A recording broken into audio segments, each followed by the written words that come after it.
warahmatullahi wabarakatuh. Waalaikumsalam warahmatullahi. Alhamdulillah. Nahmaduhu wa nasta'inuhu wa nastahdihi wa nastaghfiruh wa natubu ilaihi wa natawakkalu alaihi. Wa na'udzu billahi min syururi anfusina wa min sayyiati a'malina. Man yahdihillah fala mudilla lahu wa man yudlil fala hadiya lahu. Asyhadu an la ilaha illallah wahdahu la syarika lahu wa asyhadu anna Muhammadan 'abduhu wa rasuluh wa safiyyuhu min khalqihi wa khaliluh. Arsalahu Allahu basyiran wa nadhira baina yaday as-sa'ah. Faballagha ar-risalah wa adda al-amanah wa nasaha al-ummah wa jahada fillahi haqqa jihadi. Allahumma salli wa sallim wa barik wa an'im ala habibina wa syafi'ina wa dhukhrina wa qudwatina wa maulana Muhammad ibn Abdullah wa ala alihi wa sahbihi wa man sara ala nahjihi ila yaumiddin wa ba'd. Alhamdulillah. Terima kasih kepada saudara pengacara majlis yang memberi ruang kepada saya dan dua panelis untuk berada di hadapan bagi meneruskan satu solat pada sesi ini. Pertamanya saya mengucapkan selepas syukur kepada Allah SWT di atas nikmat iman dan hidayah. Allah Ta'ala memberi taufik dan kekuatan kepada kita, pihak penganjur dan semua, kita dapat menjayakan satu program yang besar agendanya kepada ummah, perkampungan sunnah di bawah tajuk memerangi khurafat dan mementeras syirik. Ini adalah satu message risalah yang besar yang dibawa oleh baginda Rasulullah sallallahu alaihi wasallam. Yang kedua, saya mengucapkan ahlan wa sahlan, selamat datang. Ulangi, selamat datang kepada semua yang hadir kepada perkampungan sunnah untuk siri ke-8, khususnya al-ikhwanina al-judud yang baru mungkin tahun ini adalah kali pertama. Ahlan wa sahlan. InsyaAllah pada sesi tengah hari ini majlis ilmu kita tentang tajuk khurafat di dalam menyambut kelahiran dan persiapan kematian. Sebelum itu insya-Allah akan dikupas oleh dua ilmuwan yang sebenarnya tengok muka dua ni, kalau yang lama sudah kenal, yughnina 'anit ta'rif. Tetapi sebelah kanan saya yang disebut tadi, Al-Fadhil Ustaz Hashimi bin Cepa. Alhamdulillah, dia sepupu saya juga orang Kelantan, tapi dia daripada Kuala Lumpur, saya daripada Kelantan. Bertemu di sini walaupun sama-sama Kelantan. Dan di sebelah kiri saya Fadilatu Dr.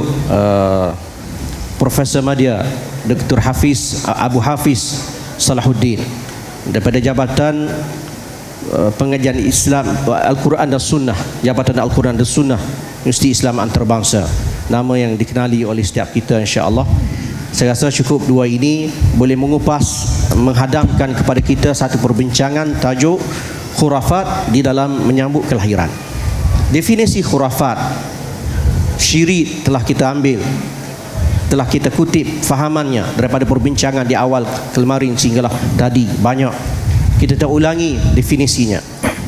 Tapi syirik, khurafat ini berlaku dalam setiap sudut kehidupan. Tidak terlepas daripada unsur-unsur khurafat dalam setiap sudut kehidupan kita. Maka hari ini kita lihat di dalam menyambut kehadiran ini, al-maulud, istiqbalil maulud, adakah masih berlaku di zaman kita hari ini? Jadi insya-Allah saya buka ruang kepada Al-Fadhil Ustaz Hashimi, sejauh mana khurafat ini berlaku dalam hal menyambut maulud dalam masyarakat kita, masih ada, dan kalau masih ada kita bincang fenomena itu yang berlaku lagi hari ini, ataupun ada fenomena baru yang mungkin berlaku di zaman ini. Dipersilakan, fadhal Ustaz. Assalamualaikum warahmatullahi wabarakatuh. Bismillahirrahmanirrahim. Alhamdulillah wassalatu wassalamu ala Rasulillah wa ala alihi wa sahbihi ajma'in, amma ba'd. Alhamdulillah, terima kasih pada Ustaz Wan Syarafi sebagai pengurusi atau moderator kita pada petang ini, sahabat saya Ustaz Abu Hafiz, seluruh pihak jawatankuasa yang terlibat penganjuran perkampungan sunnah, dan yang hadir dari seluruh tanah air dan juga dari negara jiran. Tadi pun sempat jumpa daripada rombongan Singapura. Alhamdulillah, syukur pada Allah Subhanahu wa taala kerana kita dipertemukan oleh Allah Subhanahu wa taala dalam siri perkampungan sunnah ni, yang mana semua kita datang ni tidak lain dan tidak bukan adalah untuk kita menzahirkan kecintaan kita kepada sunnah Nabi kita Muhammad sallallahu alaihi wasallam, dan kita nak menggabungkan diri kita dari dalam kumpulan As-Sawadil A'zam, kumpulan yang paling besar, iaitulah umat Nabi Muhammad sallallahu alaihi wasallam yang berada di atas sunnahnya. Sebab Sawadil A'zam, pengikut Nabi ni kalau nak kira mungkin pada zaman dia ni sikit-sikit, tapi bila manhaj itu sama daripada awal sampai akhir, maka bila dikumpulkan semua ni, jumlah mereka di akhirat nanti sangatlah ramai. Walaupun orang lain tu mungkin ramai pada zaman-zaman tertentu, tapi mereka hanya pada zaman itu saja. Zaman Mu'tazilah ramai, kemudian hilang.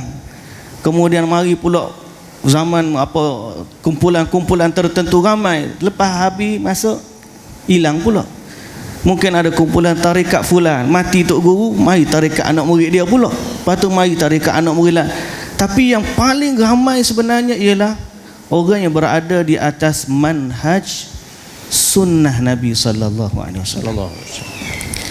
Jadi kita akan bakal bergabung di akhirat nanti dengan semua pencinta-pencinta sunnah, sejak daripada zaman Nabi dulu bersama para sahabat, tabi'in, tabi'ut tabi'in, sampailah, dan kumpulan ini akan senantiasa ada sampai akhir zaman. Sebagaimana sabda Nabi sallallahu alaihi wasallam dalam hadis yang kita semua tahu, la tazalu ta'ifatun min ummati zahirina 'alal haqq. Sampai akhirat nanti tetap akan ada orang yang berada di atas manhaj Nabi sallallahu alaihi wasallam. Jadi mungkin hari ni kita pandang kiri pandang kanan, orang ni jauh, orang ni jauh, hak mana hak dekat rumah kita mungkin tak nampak, tapi yakinlah bahawa di akhirat nanti kita akan bertemu dengan orang yang semanhaj dengan kita, iaitulah orang yang berada di atas jalan as-sunnah dan juga berada di atas jamaahnya para sahabat. Jadi alhamdulillah, kesyukuran yang sangat-sangat tinggi kepada Allah saya ucapkan sebagai mukaddimah saya, dan terima kasih pada pihak penganjur dan juga terima kasih yang sanggup datang. Bila saya jumpa dengan tetamu kumpulan daripada Singapura, satu bas dia mari, alhamdulillah. Terima kasih banyak-banyak, dan semoga Allah Ta'ala seperti bagaimana Allah menggabungkan kita di atas kecintaan atas manhaj pada hari ini, Allah gabungkan kita juga dengan keseluruhan mereka yang mencintai sunnah Nabi sallallahu alaihi wasallam di akhirat nanti. Hadirin dan hadirat yang dirahmati Allah, dalam forum kita ni kita nak cerita pasal khurafat. Nah, khurafat ni jelasnya kita dah pagi, petang, siang, malam cerita bab kepercayaan karut lah, bahasa mudah kan. Betul tak? Cerita bab karut. Karut marut ni dia mari kok mana? Dia mari datang daripada mana? Orang ni dia tak percaya dengan tiba-tiba. Mesti ada input yang bawa masuk kat dia tu. Benda karut ni datang daripada mana? Sehingga benda khurafat ni, kalau kita tengok dalam risalah yang Jakim semalam Ustaz Zairul pun dah tunjuk, benda tu melibatkan pantang larang, petua, kepercayaan, akidah, amalan, ritual, semuanya yang menyimpang daripada Al-Quran dan juga As-Sunnah kita panggil khurafat. Kalau dalam istilah tafsir kita tahu hak mari dari luar tu kita panggil Israiliyat. Israiliyat ni maknanya sumber dia daripada Israel, dimasukkan dalam tafsir sehingga dia bukan asalnya daripada kita. Boleh ambil seandainya sama dengan petunjuk Quran, boleh ambil seandainya sama dengan petunjuk Nabi sallallahu alaihi wasallam, tapi kalau tak sama, buang. Sekurang-kurangnya kita tahu sumber dia Israiliyat. Tapi khurafat bab kita ni apa sumber dia ni? Mungkin dia bomohiyat. Mungkin dia kalau bab kelahiran bidaniyat. bidan. Daripada tok bidan keluarlah petua-petua jadi bidaniat kita panggil. Istilah saya buatlah tu. Nah, bomohiyat bidaniat ataupun macam-macam lah petua-petua orang mari, sehingga akhirnya lama kelamaan dia jadi satu kepercayaan dan diamalkan dalam bentuk kefahaman dia bahawa ada manfaat, ada mudarat, padahal dia bukan berasal dalam agama kita. Sehingga sampai ke tahap kepercayaan itu boleh sampai kepada mereka mempercayai ada kekuasaan, sesuatu yang lain yang boleh memberi manfaat dan mudarat, maka daripada khurafat itu berpindah kepada syirik. Yang tu kita bahaya. Sebab tu asal usulnya kalau kita kata daripada mana semua datang, boleh jadi kerana sumber-sumber tu dan disokong pula dengan keinginan masyarakat yang memang suka kepada benda pelik, benda-benda mistik. Lama kita dulu kalau baca majalah Mastika minat-minat. Betul tak? Oh, buat cerita orang mati, jenazah berat lah, berapa lah, macam-macam. Suka benar. Orang kita memang minat benda gitu. Jadi orang panggil supply and demand. Demand tu ada pula orang supply, memang jadi ya. Jadi kita ni dua-dua benda tu kita kena tackle. Supply pun kita kena tackle, demand kita pun kena tackle. Jangan terlalu suka kepada benda-benda pelik, dan jangan juga percaya kepada orang yang datang bawa cerita-cerita pelik, supaya alhamdulillah benda-benda tu hilang daripada kita. Tapi sebenarnya bila saya duk baca sikit sebanyak tentang amalan-amalan khurafat berkait dengan kelahiran ni, banyak dah sebenarnya yang tak ada dah. Alhamdulillah banyak dah. Kalau nak banding zaman dulu, bila kita baca cerita zaman dulu, banyak. Sebab zaman dulu bidan ni memang banyak lagi. Jadi amalan hak dia ajar tu, sebagai contoh, zaman dulu kita ni kalau nak tahu kelahiran tu, nak tahu anak perempuan ke anak lelaki ke, kemudian nak tahu kedudukan bayi tu, dia panggil bidan datang. Dia panggil amalan melenggang perut. Betul tak? Oh, dia letak melenggang perut. Lepas tu ada kain dia hampa, beberapa lapis kain. Lepas tu tok bidan mari pegang perut. Yang syok lagi dia bawa biji kelapa satu. Dia letak biji kelapa atas perut, dia pun lenggang golek atas tu. Lepas tu dia biar kelapa tu bergolek. Kalau mata kelapa tu duk alik atas, anak lelaki dia kata. Kalau mata kelapa tu duk alik bawah, anak perempuan. Dia percaya benda-benda macam tu. Zaman tu lah. Tapi alhamdulillah dengan zaman moden ni dah, saya ingat tak ada dah. Kalau ada orang pun dia buat upacara, tapi ritual tu dah tak ada dah. Kalau buat juga tak tahulah zaman kita. Kalau nak tahu anak lelaki ke perempuan, pergi jumpa doktor, dapat 3D ke, nak scan 4D pun, 5D pun ada. Macam-macam dah ada. Nak tengok gambar anak tu boleh berlaku dah. Jadi dengan kemajuan itu, akhirnya permintaan kepada bidan-bidan tu makin lama makin tak ada, dan secara bersamanya apa tu dia punya ritual tu tak ada. Jadi alhamdulillah banyak dah sebenarnya, dibantu pula dengan dakwah-dakwah yang ada tu, sehingga amalan-amalan itu tak ada. Kemudian mungkinlah kalau kita kata masih lagi dalam kelahiran banyak orang tu isu berkaitan dengan masyarakat ni, pengurusan uri. Pengurusan uri bila dia lahir ni, macam-macam. Sehingga saya duduk baca-baca tu, ada kajian peringkat universiti pun dia ambil amalan masyarakat Hindu, amalan masyarakat Cina, amalan masyarakat Melayu dengan pengurusan uri ni macam-macam seluruh dunia. Sebab uri ni kan semua orang lahir macam, sampai ke tahap ada yang makan uri balik. Tu kita tak ada lah pak kita ni. Cuma pak kita ni dia punya istilahnya, orang bidan dulu panggil, berapa minit ustaz kita ni? Sambil-sambil ni. Ustaz bagi tahu sambung sembang ni. Ustaz Abu Hafiz dia banyak modal lagi, nanti saya ambil masa dia saya. Bila dia lahir, uri tu dianggap kembar kepada bayi kan. Dianggap kembar kepada bayi. Jadi kalau kita nak jadi anak kita ni macam mana, kena uruskan uri tu seperti mana kita nak anak kita jadi macam mana. Jadi kalau tak nak anak tu diganggu makhluk halus, waktu nak tanam uri tu kena letak paku. Dahsyat. Kemudian kalau nak suruh anak tu cerdik, pandai, ada yang sampai letak pensel. Pernah dengar tak? Ada sampai letak pensel dekat uri. Ni saya kata ni mari mata. Karut ni inilah khurafatnya. Yang mana kita hari ni nak kena benteras, nak kita nak bagi kefahaman masyarakat ni, nak suruh benda ni lah. Logik kau mana? Tanam uri dengan pensel, anak jadi cerdik. Itu kalau dia tak hantar pergi sekolah, memang gitu jugalah anak dia. Nasib baik dia letak tok dengan kitab ke apa tu. Nak hafal Sahih Bukhari, tanah sekali uri tu Sahih Bukhari. Jangan buat lagu tu lah. Tapi nak sebutnya itulah khurafat, antara khurafat yang ada dalam kelahiran. Cari tanam tempat elok. Kalau tanam dekat berair, anak budak tu menangis je seumur dia, berair lah dia. Dah lah. Letak paku, letak pensel, letak macam-macam dia letak.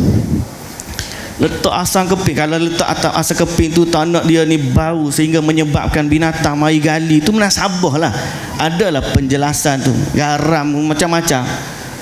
Tapi bila letak pensel, bila letak Allahu Akbar, pelik sungguh masyarakat kita ni. Jadi sebab apa dia buat macam tu? Sebab dia nak kepada, tetapi dia tidak ada yang memandu dia. Mungkin hak dia bagi tahu kepada dia bidan-bidan. Jadilah dia khurafat dalam bab bidaniyah tadi, ganti Israiliyat tu. Baik, tu bab uri. Lepas tu nak kena tanam pakai baju putih, menghadap kiblat macam-macam gitu. Padahal pengurusan dia sama seperti pengurusan anggota-anggota tubuh kita yang terputus daripada tubuh. Kalau jari kau putus, kita ambil tanam di tempat. Kalau orang operate tu mungkin dia letak dalam perkuburan lah. Tapi kalau tak itu pun ditanam, bersihkan macam biasa, kita tanam. Cukup dah. Tak adalah pensel ke apa semua tu, paku tak ada. Lepas tu kalau kita tak fikir lagi, dia punya waktu dia lahir.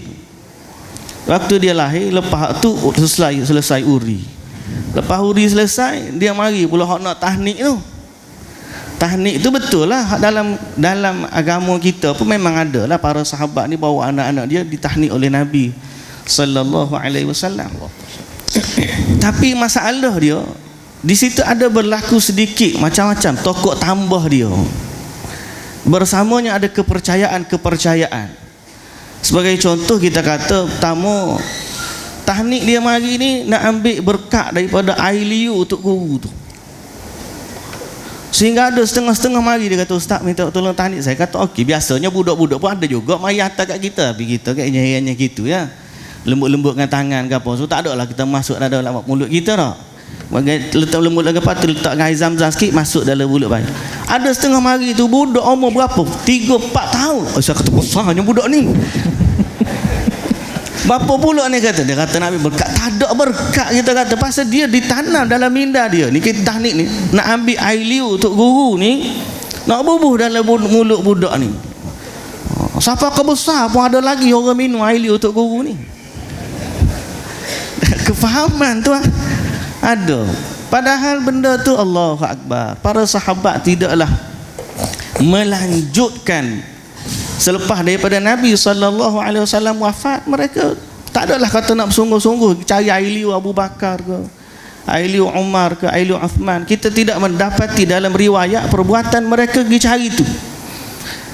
Dan kawan saya seorang doktor, Kabir Koji, dia dalam tesis dia buat tesis PhD di dia tajuk dia rawatan pencegahan melalui praktikal sunnah nabawiyah, kajian berdasarkan hadis-hadis kutub sittah. So dia dapatkan kajian tu apa kelebihan amalan-amalan sunnah dari sudut kesihatan dan perubatan. So dia kata amalan tahnik ni memang betul. Macam mana betul dia? Sebab ada kebaikan. Sebab bila bayi baru lahir, dia punya sumber makanan sebelum ni tali pusat. Bila kita potong tali pusat dia dah putus makanan. So selama dia putus tu, nak boleh ke menyusu ibu dia tu, kadang-kadang ibu baru pertama kali lahir, susu belum ada. Kadang-kadang budak tu sendiri lemah, dia punya nak suap, nak isak susu dia tak berapa kuat. Kita tahu macam-macam berlaku kan.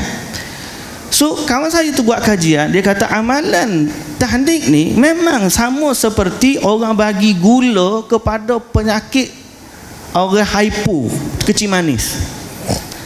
So dia ambil apa tu kurma sikit letak. Bila waktu di awal kelahiran, waktu lahir tu siapa boleh buat? Ayah dia boleh buat, mak dia boleh buat.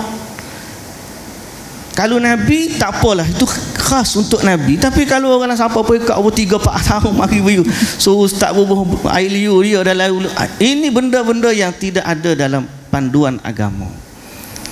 Lepas tu tambah lagi tuan-tuan, bila kita baca Nabi SAW, dia tahnik ringkas je. Sebab tu kajian ikut sunnah tadi, nak suruh bagi glukos tu, Nabi dia letak kurma je. Kita kurma kalau ada air zam-zam letak cukup dah. Dia mari macam-macam pula package. Ada gula lah, ada garam lah. Nak suruh manis mulut tak gula, nak suruh masin mulut tak garam. Bawa pula cicing perak hak ayah, bawa pula cicing perak apa cicing mah mak celup-celup dalam air letak pula kat mulut budak tu, belah mulut dia kata. Sini ada ke sini? Ada. Dulu-dulu. Tapi kalau setengah-setengah tak ada lagi.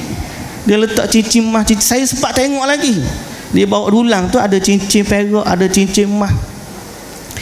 So kalau kita kata daripada mana? Sebab kita tengok amalan Nabi kurma. Kalau para ulama kalau tak ada kurma, dia kata benda-benda manis, madu, tapi sikit je, jangan madu kuat banyak pula. Bila kita kaji, daripada mana mari ni? Israiliyat mana ni? Israiliyat mana? Bidaniyat ke Bomuhiyat ke? Saya tengok-tengok boleh baca-baca, rupa-rupanya ada satu ritual yang hampir sama dalam agama Hindu. Hindu ni kalau dia belah mulut, dia ada belah mulut juga, tapi bukan bayi lah ni, dia belah mulut budak besar sikit. Sama ada dia bagi dengan jari dia ataupun dia bagi dengan sudut emas. Tujuan dia nak suruh budak ni petah bercakap. Adalah dia punya tu. So saya tak naklah kata benda ni daripada Hindu secara automatik. Cuma bila kita buat bandingan macam tu, kita tak jumpa nak cari ni.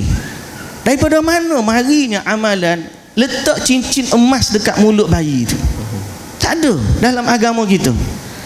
Tiba-tiba ada dalam agama Hindu bagi dengan sudut emas. Yang kita bimbang dia adalah amalan masyarakat dulu yang terpengaruh dengan Hindu, seperti mana tepung tawa lah, macam-macam benda-benda macam ni, akhirnya dimasukkan dalam agama kita dan dianggap sebahagian daripada agama. Yang ini bahaya.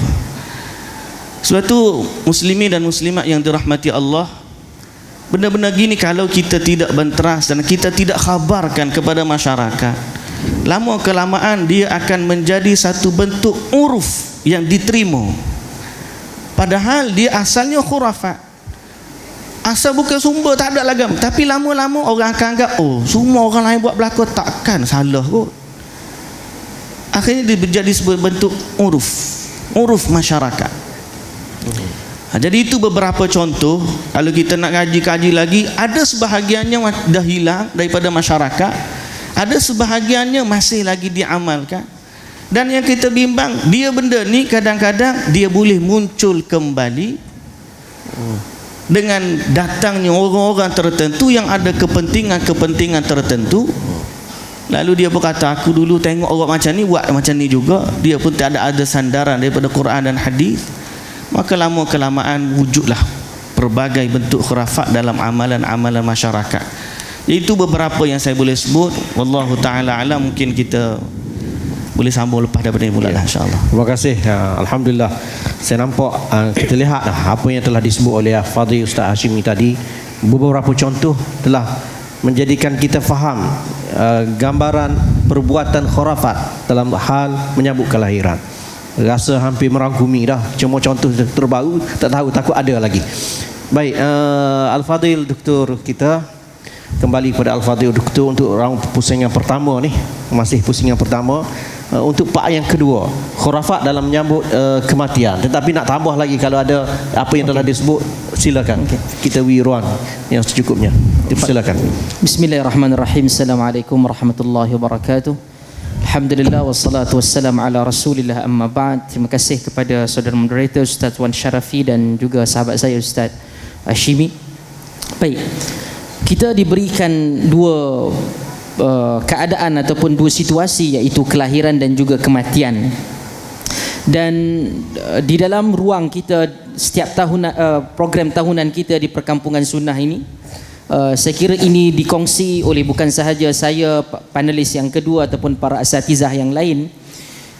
Ini adalah ruang untuk kita memulakan ataupun membugarkan kembali semangat dalam mempelajari sunnah Rasul sallallahu alaihi wasallam. Kalau saudara-saudari, tuan-tuan, puan-puan yang dirahmati Allah menginginkan seperti kita buat macam daurah, belajar satu persatu dan detail, ia mungkin waktu yang tidak cukup.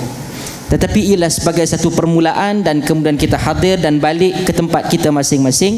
Dan saya percaya hampir ke semua tempat daripada kita ada gerakan dan juga asatizah sunnah yang mengajar berkaitan dengan hadis Rasul sallallahu alaihi wasallam dan juga aliran yang mendekati apa yang kita namakan sebagai aliran sunnah di Malaysia ini.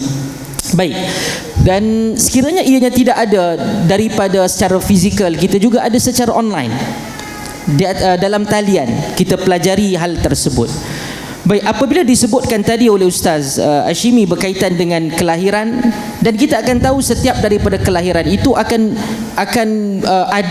berakhirnya sebuah kehidupan dan berlakunya kematian. Dan ini perkara yang tidak boleh untuk lari dan ataupun tidak boleh untuk kita nafikan hal tersebut. Maka ini ada kaitan dengan agama.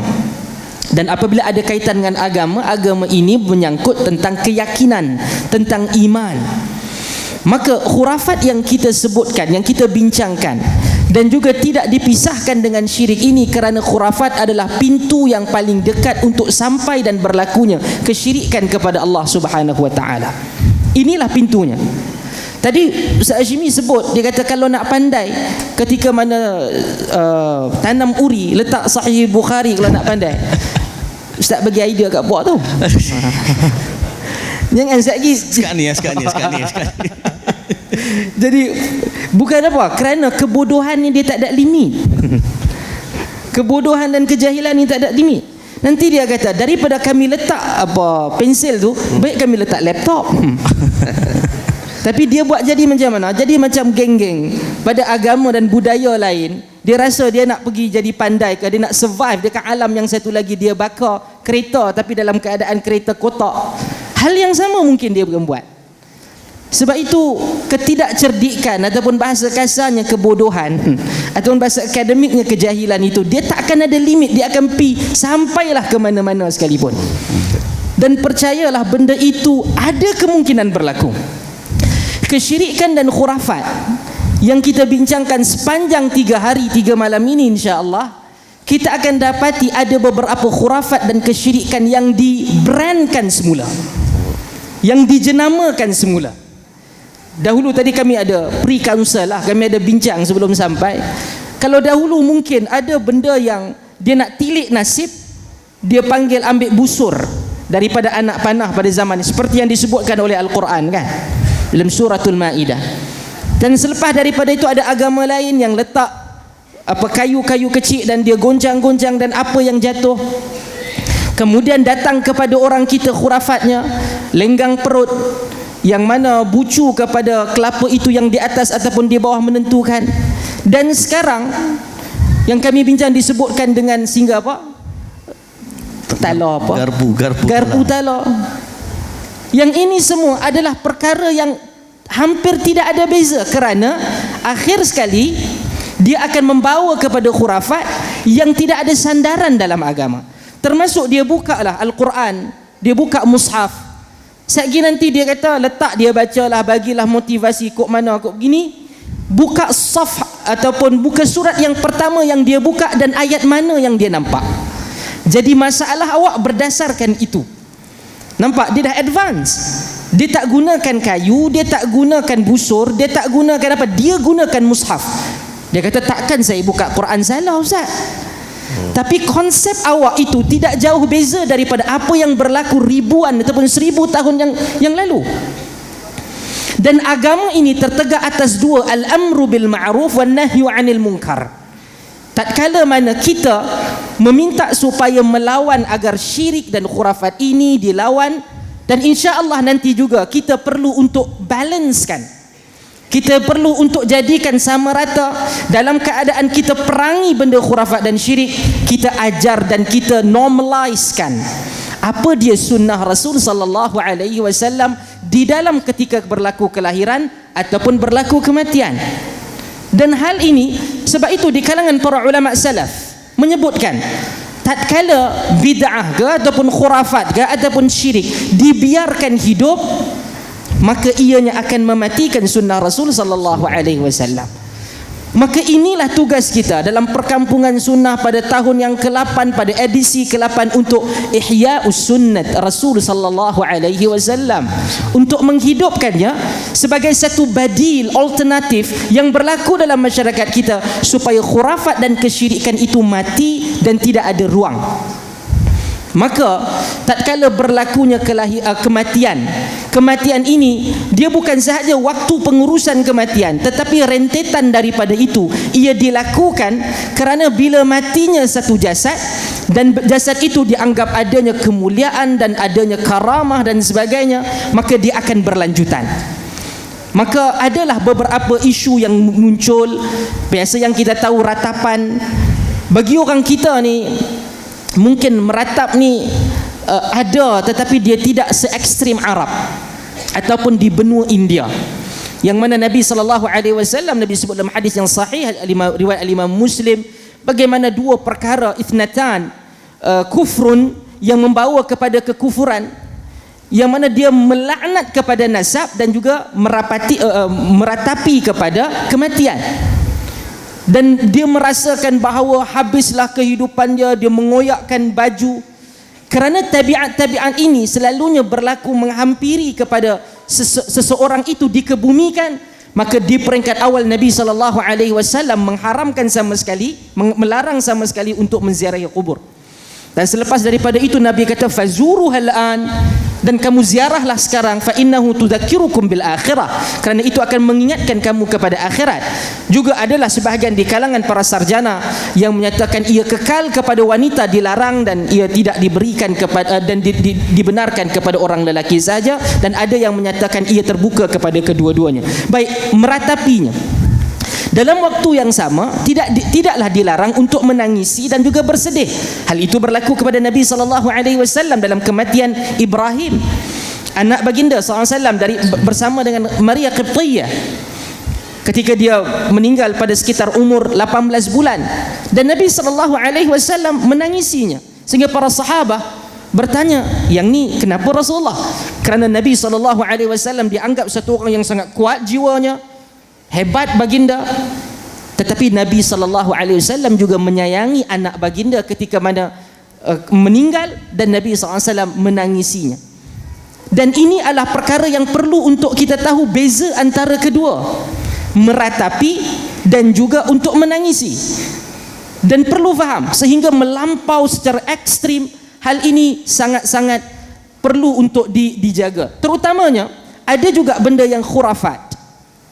Benda khurafat, apabila berlaku kematian, oh patutlah 3-4 hari semalam dia begini-begini, dan dia mengaitkannya itu, dan dia mempercayai hal itu adalah antara asbab berlakunya kematian hal ini terjadi. Dan Nabi SAW ketika berlakunya kematian Ibrahim, berlakunya juga gerhana, dan Nabi melarang untuk mempercayai bahawa gerhana ini berlaku kerana kematian anak andaku iaitu Ibrahim. Tak ada kaitan. Dan tatkala berlaku satu kematian, dia kalau kematian orang biasa tak apa, dia kalau kematian tokoh-tokoh tertentu dan dikait dengan sesuatu, yang ini apabila berlaku bersama dengan kita dan kita orang yang mempelajari sunnah, kita perlu stopkan dia daripada berlegar. Dia kata tak, yang ini kematian ditentukan oleh Allah Azza wa Jalla, tak ada kaitan disebabkan itu kematian ini berlaku, itu berlaku ini, tidak. Kerana ada watak yang lebih penting dalam kehidupan umat Islam, iaitu Ibrahim, anak kepada Nabi SAW. Nabi tetap nafikan. Tidaklah mungkin keadaan itu lebih besar dan mulia daripada sesiapa pun yang hadir selepas daripada generasi salaf itu tadi. Baik. Ada juga yang berlaku dalam masyarakat kita yang memang ada kaitan, sebab kita tak boleh nak nafikan latar kepada masyarakat kita ini adalah amat kuat dengan agama Hindu. Sungguh pun secara mungkin ratusan ribuan tahun ini adalah didiami oleh dengan kaum bangsa Melayu, tetapi agamanya berbeza. Seperti mana Arablah sampai sekarang, tetapi mereka pernah menjadi pagan yang mempercayai semangat. Mereka juga ada sebahagian mereka beriman ataupun beragama Kristian ataupun Yahudi. Begitu juga dengan kita, khususnya di semenanjung tanah Melayu ketika dahulu.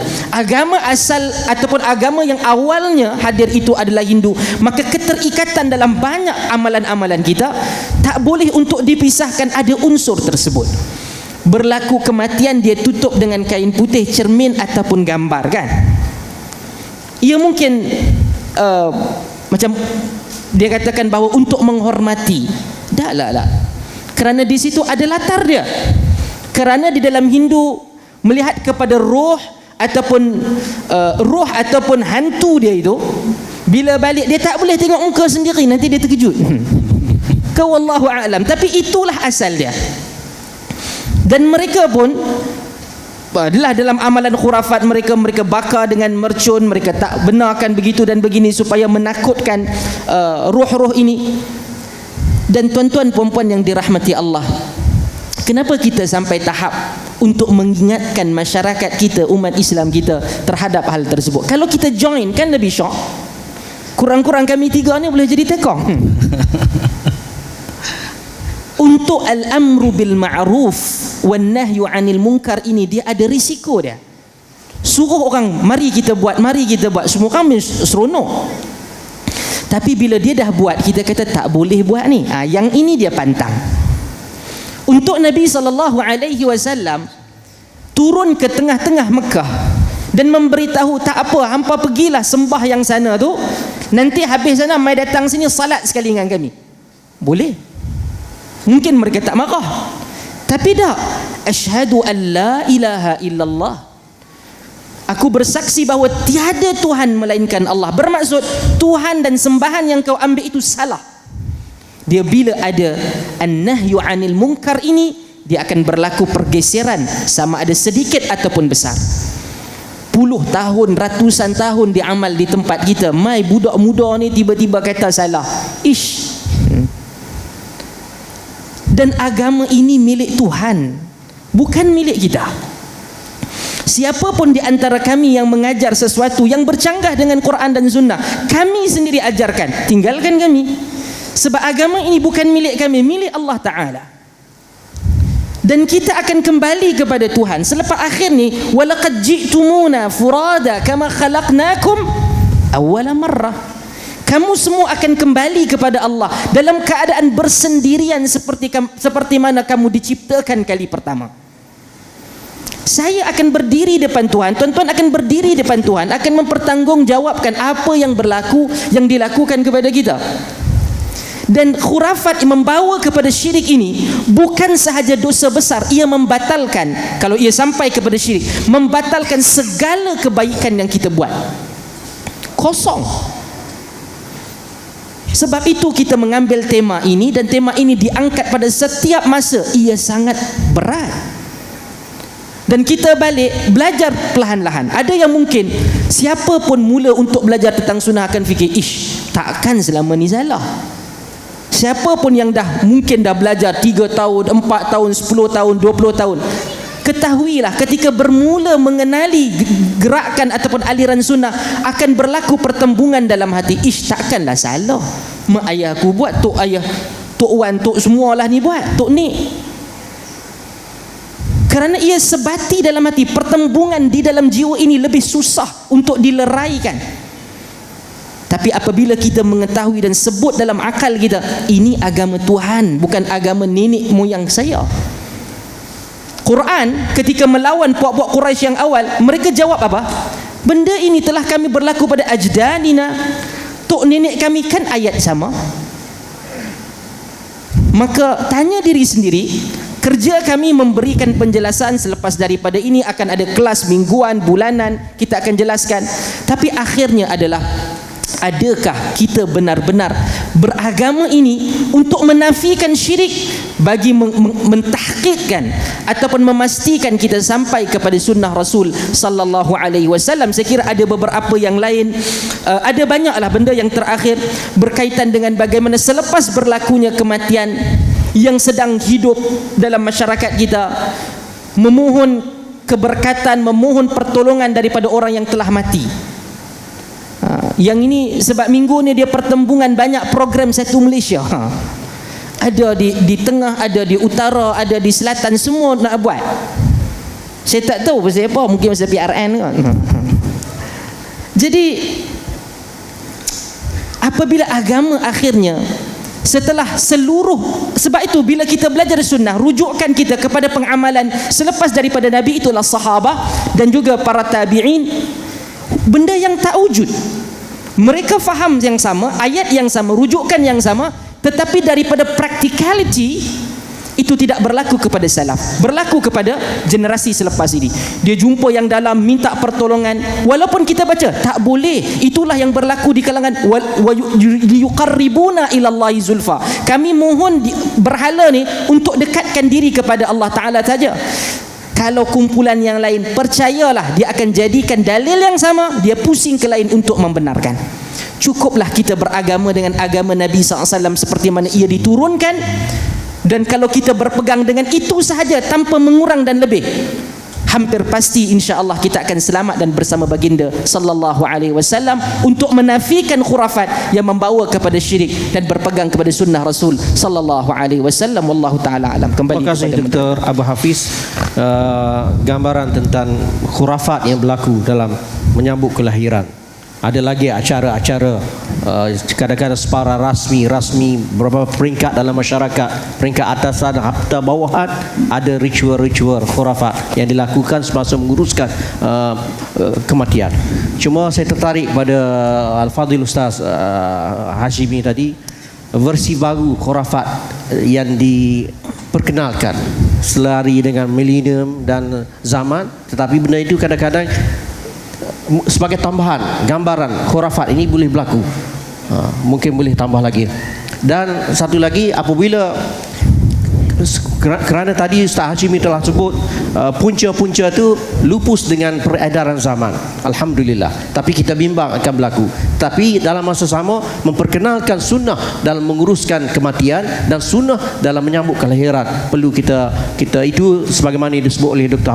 Abu Hafiz, kita punya durus, pelajaran-pelajaran, pembacaan kitab-kitab sunnah akan kita dedahkan dan kita akan follow untuk mengetahui amalan sunnah, dan kita tambah juga masa berbaki boleh disentuh. Dipersilakan.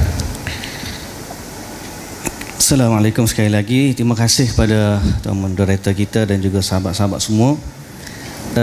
Memang isu khurafat ni dia tak akan habis lah. Dia akan pusing balik, benda dah dia naik balik. Seperti mana daripada dulu sihir zaman Nabi Sulaiman dah ditanam dah.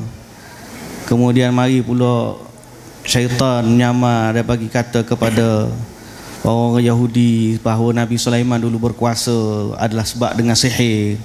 Jadi gali balik tempat Nabi Sulaiman, tanam kitab-kitab sihir itu, sehingga akhirnya mereka mendakwa Nabi Sulaiman juga mengamalkan sihir.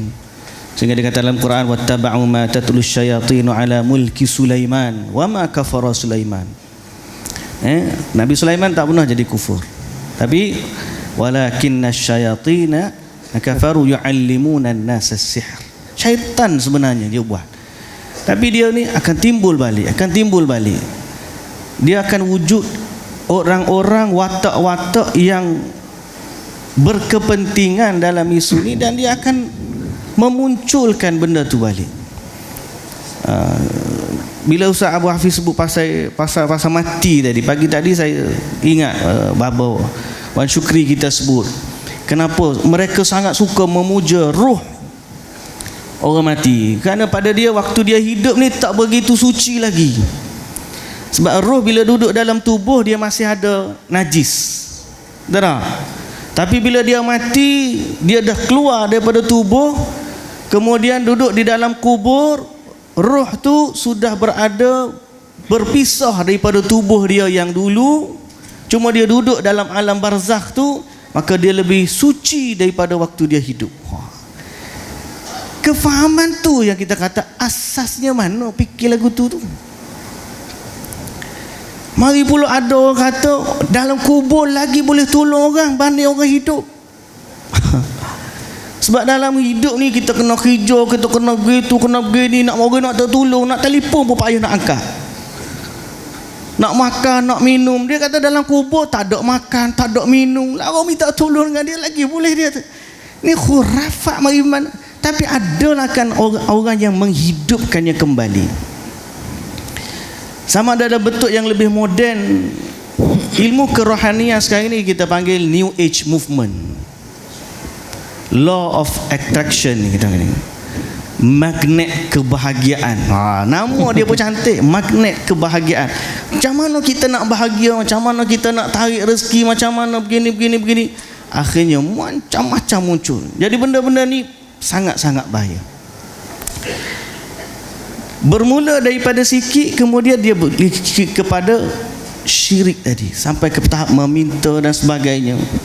Macam kelahiran juga, kalau kita kata mula-mula dia tak nak anak tu, mula-mula dengan amalan-amalan begitu, sampai satu tahap dia tak nak anak dia sakit ni, dia pergi jumpa dengan bomoh dan dah dipakaikan tangkal pula.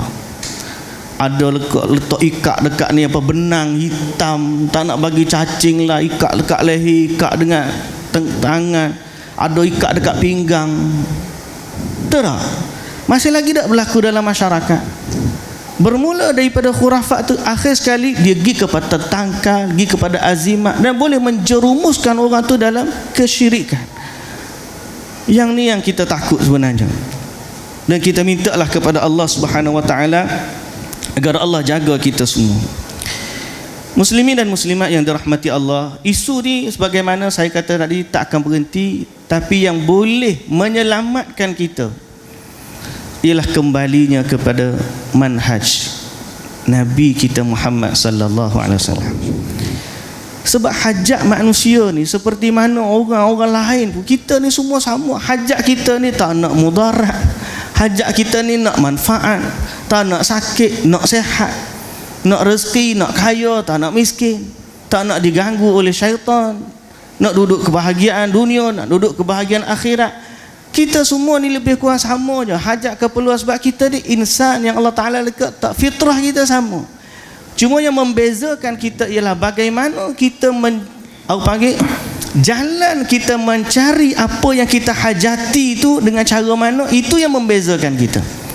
Dan bila Nabi SAW datang bawa agama kepada kita, jalan sunnah ni cukup untuk tunaikan, untuk kita cari apa yang kita nak melalui apa yang Nabi SAW ajar, minta dengan Allah Azza wa Jalla, semua cukup dah. Berbalik kepada cerita kelahiran semula, masa-masa kita pun tak lama dah kita ni. Orang kata kalau nak tadi nak anak cerdik, atau tak nak anak diganggu, kena tanam uri dengan paku. Ada tak sunnah ajar kepada kita anak macam mana kita buat untuk elak dia diganggu oleh kuasa-kuasa jahat, diganggu oleh syaitan? Ada. Sunnah sudah cukup. Waktu Maryam melahirkan Imrati Imran melahirkan Maryam, inni u'idzuha bika wa dzurriyyataha minasyaitonir rajim. Ya Allah, aku lindungi dia dan juga zuriat keturunannya daripada gangguan syaitan. Bukan paku, doa. Nabi kita ajar macam mana?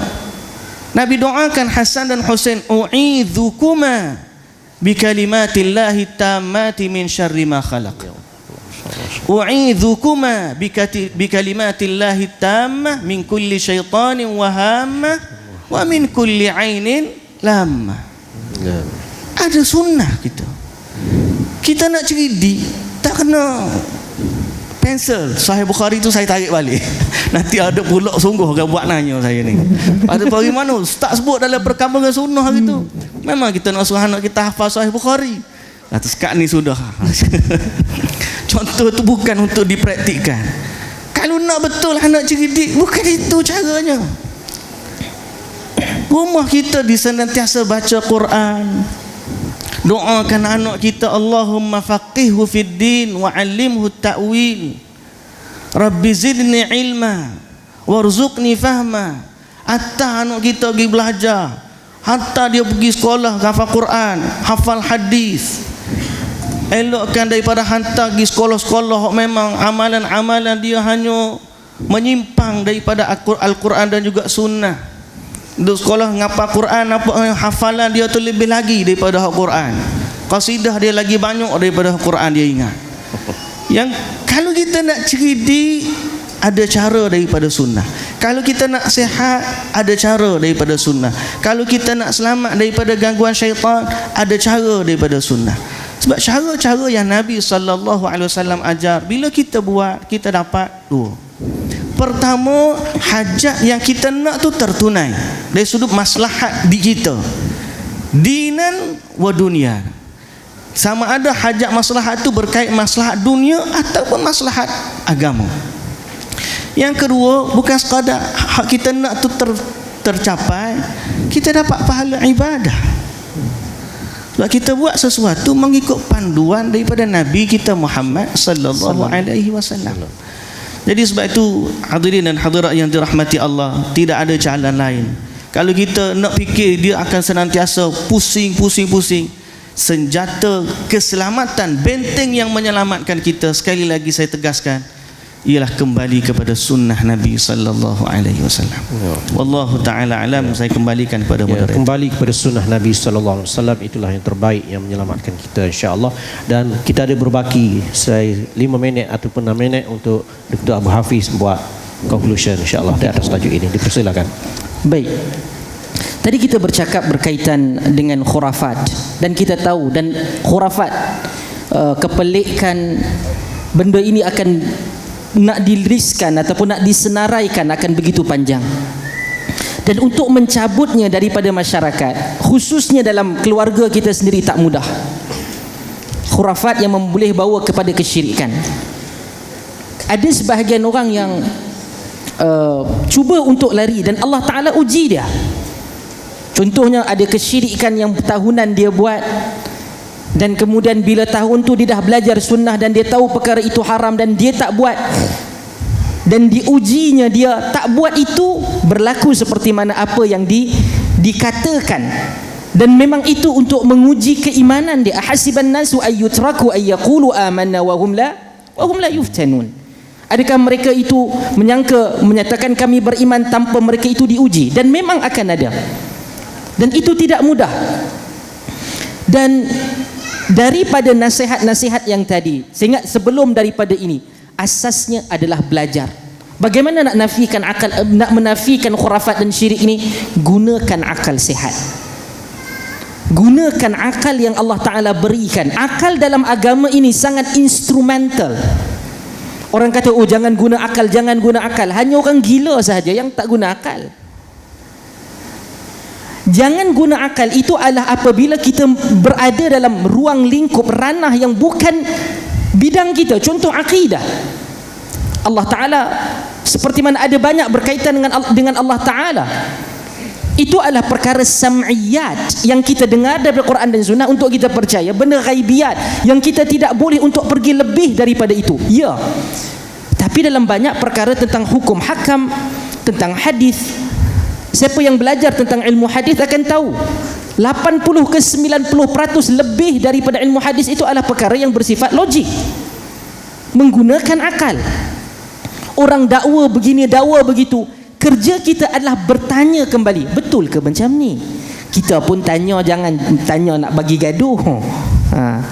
Kadang-kadang ada benda tu kita nak cuba, nak tarik dia, kita pun tanya, ni apa benda bodoh sangat, benda janganlah kata. Memang kawan yang kena tu memang bagi bola tanggung untuk dia smash balik. Kalau kita benar-benar ingin menyampaikan dakwah, satu ilmu, yang kedua adalah uslub dakwah. Kadang-kadang dia memerlukan perkara yang lain. Dengan kawan ataupun orang yang tidak kenal, berbeza pandangan kita. Kadang-kadang kita tajam sedikit, tapi kita tak boleh setajam itu ketika mana dengan ahli keluarga. Itu uslub dakwahnya berbeza.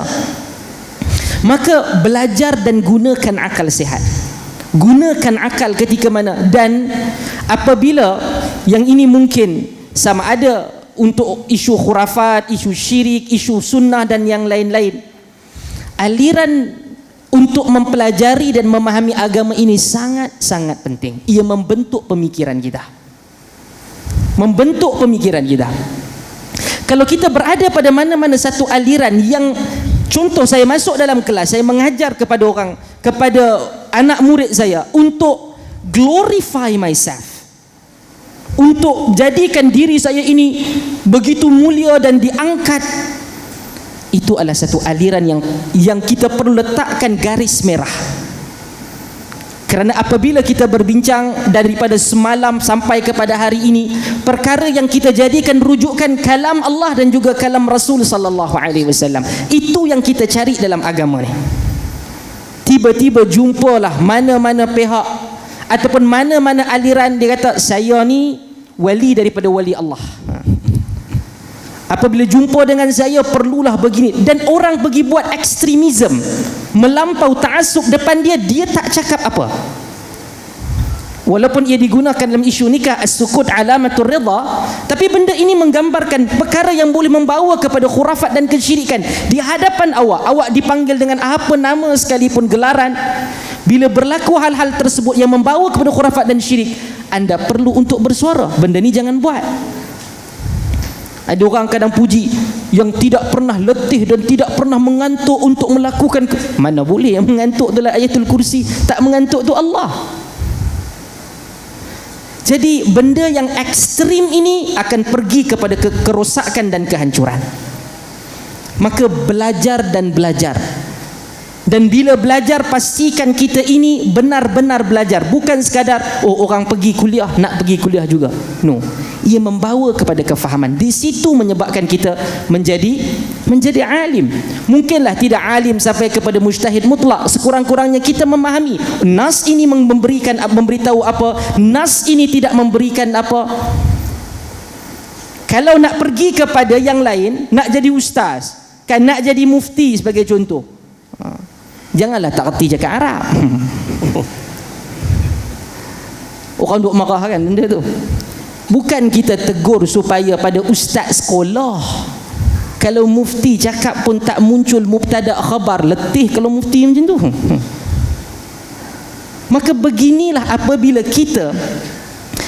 kita nak belajar, yang pertama kita belajar untuk mencerdikkan diri kita memahami agama Allah Azza wa Jalla. Dengan itu secara automatik insya-Allah khurafat dan juga kesyirikan itu kita boleh lawan. Bila kata pasal apa tak boleh buat ni, kita kerana alternatifnya dalam sunnah sekian dan sekian.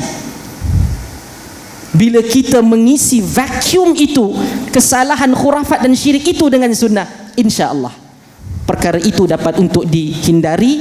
Dan perkara ini tidak mudah. Saya bagi tahu awal-awal, sejarah yang ada di hadapan saya ke siapa pun yang puluhan tahun, ia tak mudah untuk bercakap benar.